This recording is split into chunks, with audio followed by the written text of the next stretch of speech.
여야 뉴스와의 정면 승부.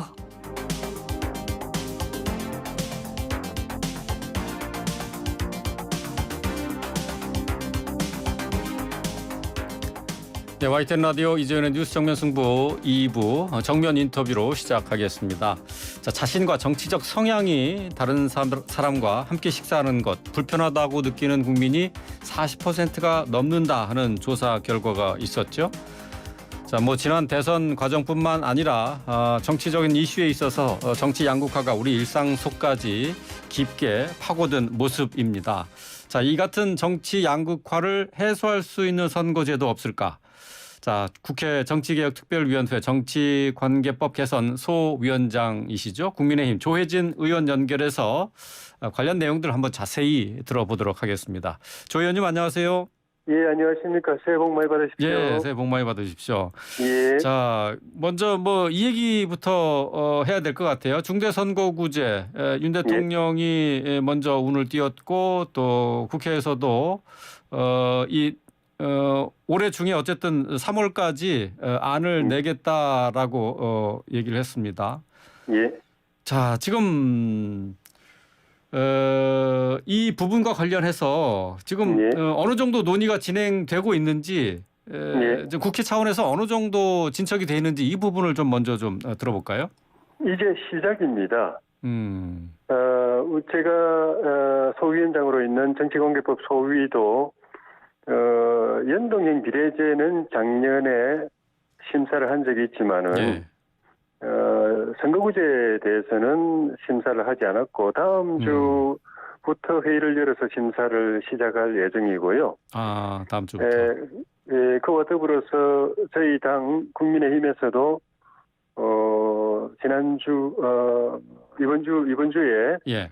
그 조영 원내대표께서 당 소속 정개특위위원들을 만나서 의견을 청취를 했습니다. 예, 예. 이제 시작이라고 봐야 되겠습니다. 그렇군요. 그 연동형 네. 비례제와 관련해서는 지금 어느 정도 논의가 이루어진 겁니까? 이거 없어지는 겁니까?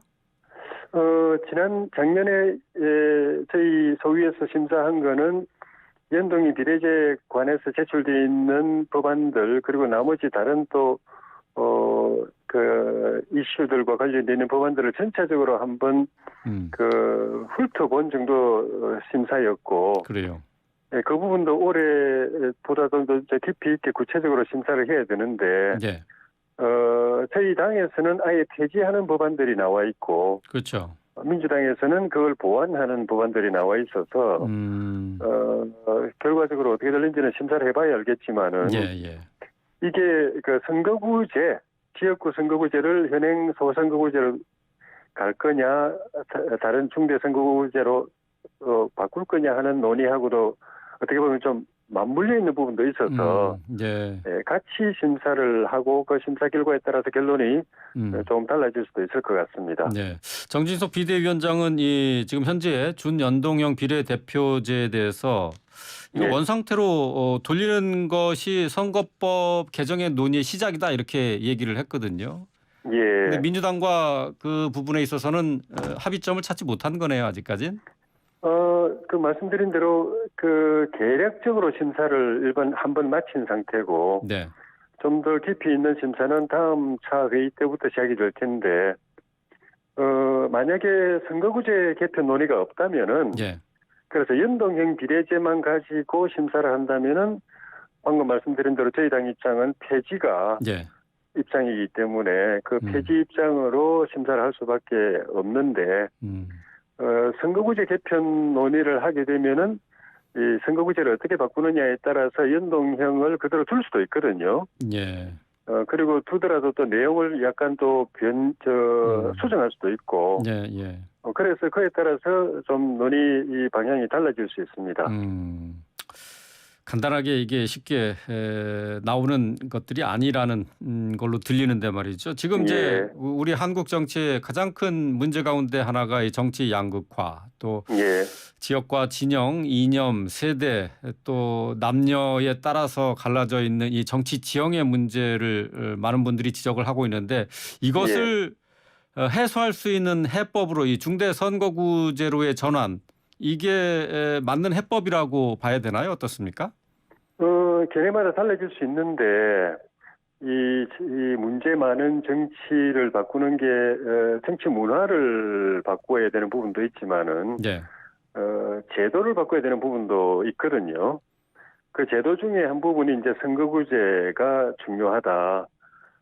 현행 소선거구제가 그런 정치의 문제를 폐해를 만들어내는 원인이 되고 있다고 보는 관점에서는 선거제도를 바꿔야 된다고 생각을 하고 있고, 네.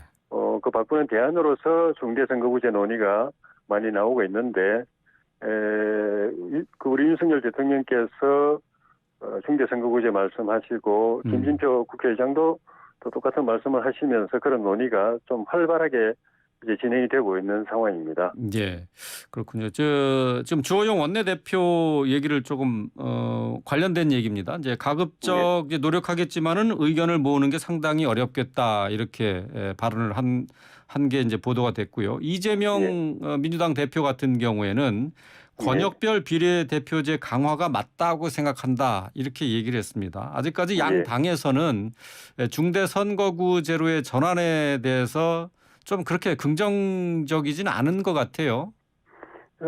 양당도 논의를 지금 시작한 단계라서 개별 의원들의 생각을 폭넓게 아직 들어보고 확인해 보지는 않은 단계인데 제도를 바꾸는 건 원래부터가 쉽지 않은 상황이고 네. 어떤 방향으로 가든 간에 현재의 자기의 위치가 흔들릴 수 있다, 변화가 올 수 있다고 하는 부분에 대해서는 일단은 부정적인 생각을 하는 것이 일반적이기 때문에 바꾸는 것, 변화가 오는 것 자체가 쉽게 받아들이기 어려운 그런 요소가 있습니다. 네.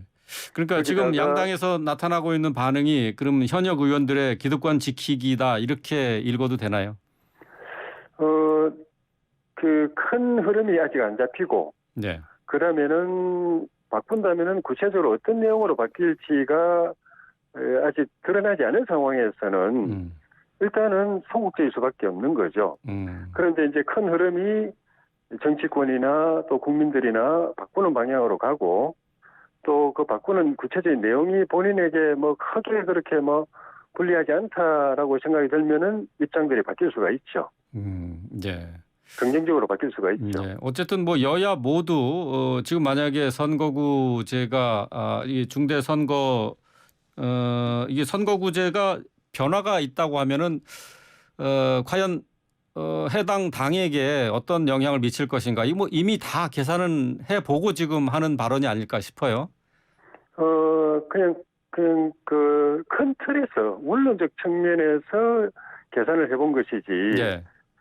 아주 구체적으로 세부적인 계산은 불가능한 게 제도의 내용이 구성이 돼야 그 제도를 넣어서 흔히 말하는 시뮬레이션을 해볼 수가 있고 그 결과를 이제 그 추측을 해볼 수 있는 것이거든요. 예, 예. 그러니까 제도가 아직 구체적으로 드러나지 않은 상황에서는 어느 쪽이 유리하고 어느 당이 유리하고 불리하다 또는 어느 개인 의원에게 유리하고 불리하다를 아직 단정할 수는 없는 단계이고 네. 다만 이제 원론적 측면에서 예를 들면 중대선거구제를 도입하면은 국민의힘은 영남에서는 의석을 내주는 반면에 호남에서는 그만큼 못 얻어온다. 그렇죠. 그 반면에 이제 수도권에서는 우리가 지난번에는 그 민주당이 거의 100석을 가져가고 우리가 겨우 20석이 안 되는 17석을 가져와서 거의 싹쓸이 당했거든요. 예. 그런데 중대선거구제를 하게 되면은 뭐 50대 70 또는 60대 60 이 정도로 비등하게 또 가져갈 수 있다라는 그 물론 이제 계산에 따르면은 크게 어느 당이 손해 보고 이익 보는 게 아니라는 평가도 할 수가 있는 거죠. 예, 그렇군요. 어쨌든 뭐 내년 4월 총선을 앞두고 1년 전에는 선거구제 이 개정안에 대해서는 어쨌든 입법 논의가 모두 마쳐지고 입법까지 다 이제 완성이 돼야 되는 게 그 정해져 있는 룰이잖아요. 근데 이것까지는 기대하기는 좀 힘든 상황입니까? 한 번도 그 시한이 법정 시한이 지켜진 적이 없었거든요. 그건 그만큼 이 이해관계 조정이 어렵다는 의미일 수도 있는데 지금은 이제 과거하고 조금 다른 부분이 있다면은 우리 정치가 거의 바닥까지 내려왔다. 더 이상 이렇게 갈 수는 없다. 예, 예. 뭔가 변화를 가져와야 된다라는 문제인식이 현장에 있는 우리 국회의원들뿐만 아니라 또 언론과 시민사회 일반 국민들에게도 상당히 공유가 돼 있고 예. 그런 문제인식을 바탕으로 해서 우리 대통령이나 국회의장이나 이런 나라의 주요 지도자들이 변화의 필요성과 구체적인 방향까지도 말씀을 하는 단계이기 때문에 예, 예. 환경은 과거보다는 가능성을 높여주고 있다고 봅니다. 예. 일단은 그래서 4월 10일까지가 법정 시한인데 예. 그때까지 이 논의를 정리해서 결과물을 내보려고 일단 그렇게 목표를 세우고 예. 진행하고 있습니다. 알겠습니다. 자, 국회에서 논의 과정 지켜보겠고요. 계속해서 북한의 무인기 침투와 관련된 얘기 좀 해보도록 하겠습니다. 어제 예. 국회 정보위원회에서 무인기 침투와 관련된 설명이 있었는데요. 예. 국정원이 북한 무인기 침투 당시 용산 대통령실 촬영 가능성이 있다. 배제할 수 없다라고 이렇게 밝혔는데 군에서는 여전히 그 촬영 가능성이 없다라는 입장이에요. 군과 국정원의 견해가 엇갈리는데 어디에다 더 무게를 둬야 되나요? 사실은 국정원이 군과 실시간으로 이런 관련 정보를 공유를 하고 있거든요. 네. 그러니까 뭐 특별한 뭐 사유가 아니라면은 똑같은 결론이 나야 맞은데. 네. 다른 정세 판단을 정보 판단을 하고 있는 게 좀 문제인데 뭐 어느 쪽이 옳은지를 제가 뭐 이렇게 100% 정확하게 판단할 수는 없지만은 그 지금까지 드러난 상황만 보면은 군의 이 판단 또는 상황에 대한 대응 이런 것들이 그동안 요 짧은 시일 안에 여러 번 문제를 일으켰기 때문에 국민들이 볼 때는 군의 판단이나 발표를 덜 믿는 것 아닌가 그런 생각이 좀 듭니다. 사실 뭐 이제 국정원에서 얘기하는 것도 가능성에 대한 얘기이기 때문에 좀 애매한 부분이 있긴 있습니다만은 서로 좀 다른 얘기가 나오는다는 것 자체가 국민들이 받아들이는 데는 불편한 부분이 분명히 있긴 합니다. 그렇습니다. 자, 여당에서는 또 민주당의 김병주 의원이 비행금지구역 그 침투 사실을 어떻게 알았느냐 여기에 대해서 의혹을 제기하고 있어요. 이 부분은 어떻게 보십니까?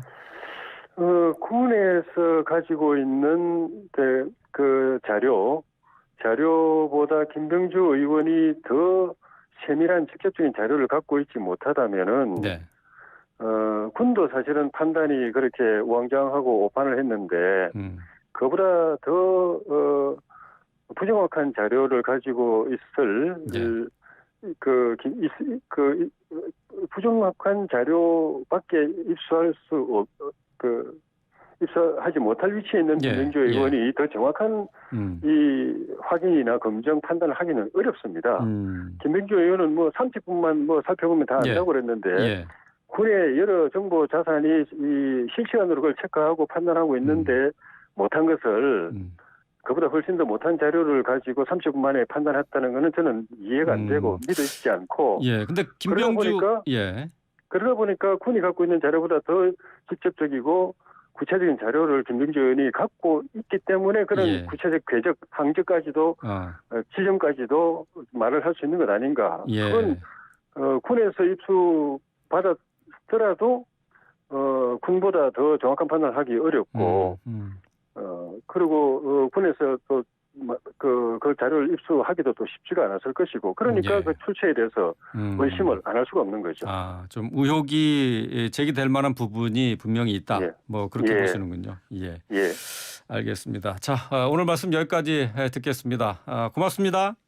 고맙습니다. 네, 국민의힘의 조혜진 의원이었습니다.